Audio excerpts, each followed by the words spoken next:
जय हिंद। आज का हमारा टॉपिक है व्हाट हैपेंस एन एसिड या a base in water solution.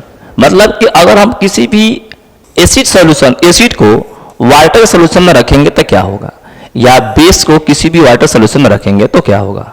देखिए, होने के लिए बहुत कुछ होगा, ठीक है ना, लेकिन बेसिक चीज बता देते हैं कि सबसे पहले तो हम किसी भी एसिड को डायरेक्ट वाटर सॉल्यूशन में नहीं मिलाएंगे, या किसी भी बेस सॉल्यूशन को वाटर के अंदर का डायरेक्ट डिजॉल्व नहीं करेंगे, क्योंकि उससे फ्लैश आएगा और वहां पे एक्सोथर्मिक होगा और पूरा सॉल्यूशन क्या हो जाएगा, हीट हो जाएगा। इसीलिए हम डायरेक्ट जो है सबसे पहले हम जो है एसिड को क्या करेंगे, जो है वाटर के अंदर डिजॉल्व नहीं करेंगे। बहुत सारे बच्चे का नींबू डाल देंगे तो क्या होगा। देखिए, नींबू जो होता है उसमें कंसंट्रेशन कम होता है, लेकिन जो तेजाब होता है, जो बैटरी वाला तेजाब होता है, इसमें H2SO4 होता है कि अगर 100 ग्राम पानी में अगर 100 ग्राम एसिड डालेंगे तो क्या होगा, उस वक्त क्या होगा, विस्फोटक हो जाएगा, उसमें फ्लैश आना चालू होगा। ओके, बहुत सारे बच्चे क्वेश्चन करते हैं, इसीलिए मैं सबको आंसर दे दिए हैं, ठीक है। तो कभी भी अगर हम लोग पानी के अंदर में एसिड को डिजॉल्व कराना हो तो देखिएगा ड्रॉप बाय ड्रॉप मिलाएंगे और उसको धीरे धीरे क्या करेंगे, एक लकड़ी के द्वारा उसे चलाएंगे, क्योंकि धीरे धीरे स्लोली मूव कर जाएगा, तो उसमें से विस्फोट क्या होगा, नहीं होगा।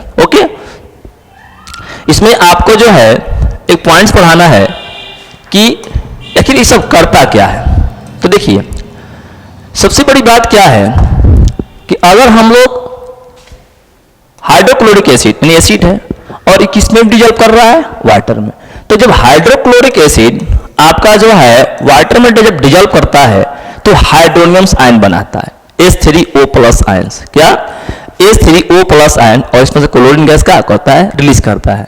इस एक्सपेरिमेंट में पता चलता है कि हाइड्रोजन आयन जो होता है वो HCl से आता है, ठीक है ना, और ये हाइड्रोजन आयन दिन आता है जब वहां पर क्या प्रेजेंस रहता है, वाटर, और वाटर के अंदर में आपका जो है separation of H+ ion hydrochloric molecules के द्वारा क्या करता है, रिलीज किया जाता है।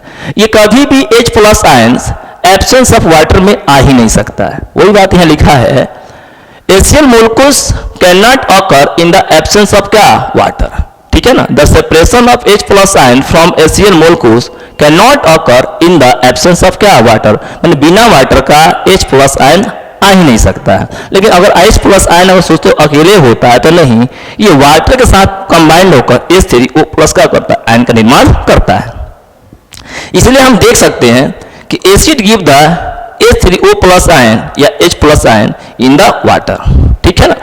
What happens an base dissolve in water, एक बेस को हम क्या करते हैं, पानी के अंदर मिलाते हैं तो क्या होगा, वहां पर जो वाटर के अंदर में जब किसी भी बेस को भी हम पानी में मिलाते हैं तो वहां से आपका मेटल अलग हो जाता है और हाइड्रोक्साइड क्या होगा, अलग होगा। यही हाइड्रोक्साइड क्या करता है, बेस का भी क्या करता है, निर्माण करता है। और देखिएगा यहाँ पर Na+ चार्ज है, Na+ चार्ज होने के कारण क्या होता है, जो मेटल जो होता है पॉजिटिव चार्ज रखता है और नॉन मेटल का करता है आपका जो नेगेटिव चार्ज यहाँ रखता है। ओके, तो यहाँ पर सोडियम अलग हो गया और हाइड्रोक्साइड क्या हो गया, अलग, और दोनों के स्टेट क्या होता है, आपका जो एक्वस फॉर्म में एग्जिस्ट करता है। ओके, आगे अगर हम लोग बात कर लें सर इसमें और क्या होता है, ये आपका जो है देखिएगा, ये आपका पोटेशियम हाइड्रोक्साइड है, क्या है, पोटेशियम हाइड्रोक्साइड, ठीक है ना, और मैग्नीशियम हाइड्रोक्साइड। हम देखते हैं कि पोटेशियम हाइड्रोक्साइड को वाटर के अंदर डिजॉल्व कराया जाता है, मैग्नीशियम हाइड्रोक्साइड को वाटर के अंदर डिजॉल्व कराया जाता है, तो ये आपका जो है अल्कली का क्या करता है, निर्माण करता है। यानी कोई भी बेस जो है यानी हाइड्रोक्साइड क्या करता है, वाटर के अंदर जब डिजॉल्व हो जाता है तो वो क्या करता है कि आपका जो अल्कली लाइन का क्या करता है, निर्माण करने का काम करता है। ओके, बात समझ में आ गया होगा। आगे अगर हम लोग बात कर ले, ठीक है ना, लेकिन एक बात ये भी है कि ऑल बेस, जितने भी आपका बेस होता है वो वाटर के अंदर क्या करता है, डिजॉल्व नहीं करता है। मोस्टली आपका सोडियम हाइड्रोक्साइड, पोटेशियम हाइड्रोक्साइड और मैग्नीशियम हाइड्रोक्साइड क्या करता है, वाटर के अंदर डिजॉल्व करता है, तो ये आपका जो अल्कली बनाता है, बाकी सब बहुत कम रेट से क्या करता है, बनाता है। दूसरी सबसे बड़ी बात क्या होती है कि इसका जो है वाटर के साथ रिएक्शन करने का जो रेट होता है बिल्कुल एक बराबर क्या होता है, नहीं होता है, डिफरेंट होते हैं।